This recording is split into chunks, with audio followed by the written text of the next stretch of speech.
What's going on, everybody? It's your boy JP, back again with another video. And today, I have the Oppo Reno5 Pro 5G. And this is shoot, where do I begin? This device is really good. Like, really, really good. If you can get it for an even better price than because the price on this one fluctuates.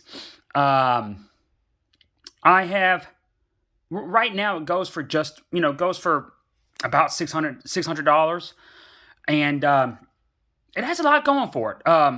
It's this is kind of the middle child, which I'll quickly get to in a second here. I'm just gonna kind of go over the specs here. It does have a 3D borderless Sense screen. Basically, it's dual edge, like dual curve, like a Galaxy Edge phone. Of course, even Samsung's kind of going away from that, but it does have the Edge screen, as you can see there, right there, and it is gorgeous. The design of this phone is absolutely beautiful. I think it is Gorilla Glass 5 front and back, if I'm not mistaken. And there's your quad camera setup, and it is beautiful. It's a great setup here. This phone, if you go and watch other reviews of this phone, they rave about the camera. It does have image stabilization. Some reviews say it doesn't, but it does.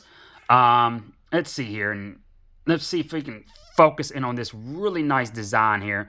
I like how it says that on top. I can't get my camera to focus on it here, but it says give me a second here, y'all. Trying to using a Galaxy S21 to record this, but the top of it says designed by Reno, which is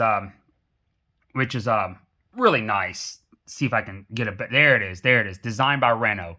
Really nice touch on this phone, if I do say so myself here. But you do get an in-display fingerprint sensor. There's your power button with a nice little green highlight on it there, so you know where it is. Let's see here. Turn the phone around here, and you have your volume rocker right there. They're on the opposite sides there. USB Type C. It's rocking the Dimensity 1000 Plus chipset. If y'all watched my video last summer over the Redmi K30 Ultra, I raved about the Dimensity 1000 Plus. Remember, the K30 Pro had the Snapdragon 865, but when they came out with the Ultra, it actually had the Dimensity 1000 Plus and not the Snapdragon 865. They ended up coming out later on with the Redmi K30S Ultra, if you remember correctly, but it was a China-only phone that brought back the Snapdragon 865. And of course, the K30 Ultra was also China-only as well, if I'm not mistaken. But I would have chosen that over the S any day. It was a fantastic phone. Do not sleep on the Dimensity chipsets. Because honestly, the top of the line Dimensities score a little less than the top of the line Snapdragons, but the lower end Dimensities, they all do better than the lower end Snapdragon chipsets. And when I say lower end, I don't mean budget. Like, I mean anything below the 800 series Snapdragon. Any of the Dimensities below the 1000s, if you will, like the 820, the 800. Where does it go from there? The 820, the 820, the 800U, the 800. I think there's a 720. There's a 700. All of those. You also have back to the 1000s. You also have the 1000L and then the standard 1000. I mean, those things all do better than any of the other Snapdragon processors, minus the flagship of the time, the 800 series. If it's the 865 Plus or the 865, I expect no different when we start getting Dimensity 1100 powered phones and Dimensity 1200 powered phones. They're gonna probably score a little less than the Snapdragon 888 and the Snapdragon 870. As I'm sure the 1200 Dimensity will compete with the 888, and then the 1100 will compete with the 870, if I'm not mistaken. We'll see. We have a few of those on the horizon, if I'm not mistaken. But do not sleep on the Dimensity chipsets. The 1000 Plus is a monster. I absolutely loved the K30 Ultra last summer. It was one of my favorite phones last year. And the Oppo Reno5 Pro 5G here is fantastic. This the I did notice the 5G on this phone does not work on AT&T, but it does work on Band 41 for T-Mobile. So keep that in mind. And again, that's not a MediaTek thing, because the K30 Ultra, which had the same processor, did work on AT&T 5G, and it wasn't even listed. So you can't always go by that.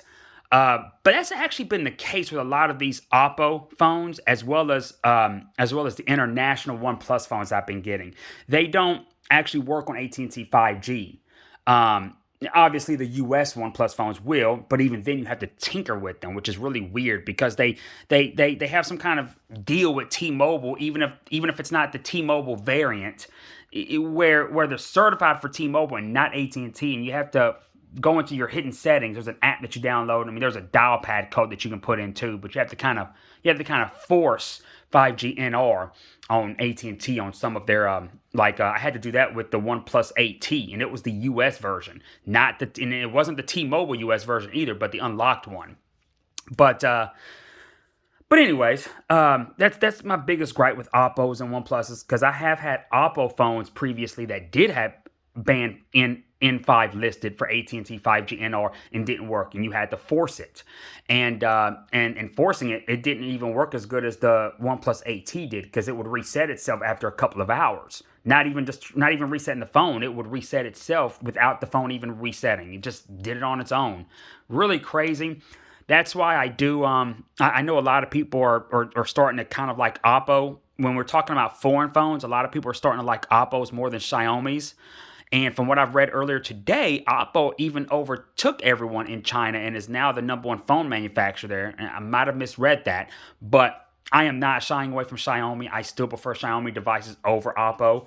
I do love what Oppo has done with their system. It's almost stock like OnePlus. And as y'all know, since Carl Pei left OnePlus, they are merging the main departments of OnePlus and Oppo. So we're going to start to see a lot more Oppo DNA in OnePlus phones, and of course, as you know, even though Oppo's not sold here in the US, OnePlus is. So it's going to kind of be your way of seeing Oppo devices in the US. But it's a really nice system, I have to say. It works really well.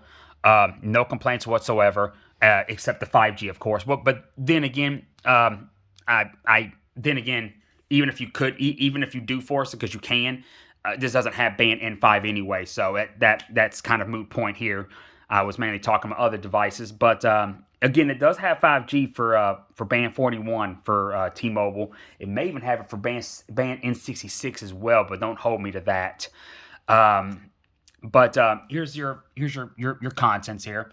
This thing has 65 watt fast charging, which is just insane. They call it Super VOOC 2.0. Dual video mode. Like I said, this phone is very centric around the camera. Blazing fast. This thing has 12 gigs of RAM, 256 gigs internal. It does have dual SIM, but no micro SD support. But it does have fast UFS 3.1.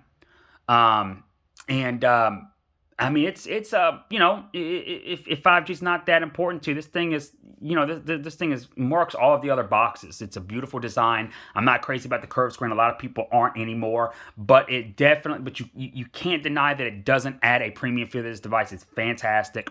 They do have the Oppo Reno5 Pro 5G Plus. Say that 5 times fast. And the only difference between that and this is that has the Snapdragon 865 versus the Dimensity 1000 Plus. But honestly, it's not worth the $200 premium. Even if it was a Snapdragon 865 Plus and not just a standard 865, I still wouldn't recommend it over this.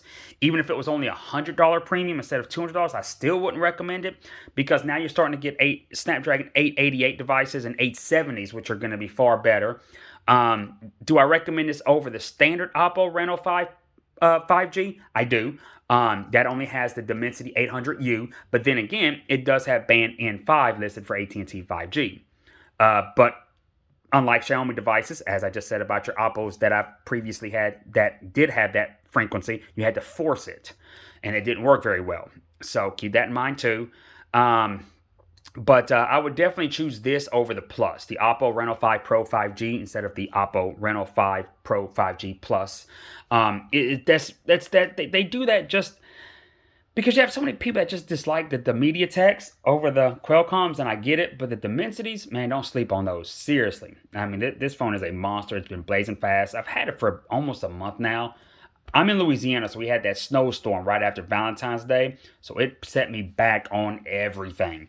The video I released a couple days before this, which was the Redmi Note 9T 5G, I got that a few days before this phone, and I just dropped that video. I actually had that a week or two before this phone. It's just been that snowstorm just had me so delayed on everything, and I got a couple of smartwatches I need to do. I got a couple of phones coming in next week, like the Motorola Edge S, and I also have the Redmi Note 10 Pro coming in, the global version. I do plan on getting the Red Magic 6 and the Red Magic Watch. Speaking again about watches, I have the Redmi watch I want to review, so that's coming up. But yeah, man, y'all hit me up in the comments. Let me know what you like. Let me go over everything here again. You do get your protective case right there, your clear TPU, just how I like them there. Your semi-ejector tool and your literature. I didn't go over that there. Let's see here. This is the global version, by the way. It's not the Chinese version, so this does have the Google services built in, not just GMS, but the Google services completely. You don't have to install Google Play Store or nothing like that. It's all there. Again, a whopping 12 gigs of RAM. Yeah, 65-watt charging, quadruple camera in the back. You got your notch, your dot drop right there in the upper left-hand corner. Forgive me for not knowing the camera specs fully. Y'all know me, but yeah, man, y'all hit me up in the comments. If y'all want a really good review of this phone, I noticed that Flossie Carter actually dropped a video on this phone a week ago. He beat me to it, and I'm pretty sure I had this phone before him because I've had it for a while. It's just been so late doing the video, but his reviews are always better anyways. Mine are just overviews, so y'all already know how I do.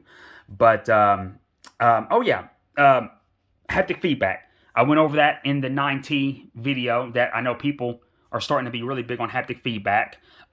Feedback on this phone is great. The haptics, they are great. They're not the best, but they're definitely better than the 9T that I first started, bringing haptic feedback, into my videos about, and definitely better than that. There are better phones than this with the haptic feedback that I've used, not just the Pixels. They are pretty amazing though. The OnePluses are really good. Not the Nords, but the flagship OnePluses. The Nord haptics were terrible, but this is definitely better than that. But anyways, y'all hit me up in the comments, and like I said, I got a lot of other videos coming up for y'all. I'm trying to keep up with everything, and I appreciate y'all very much. Until next time, peace.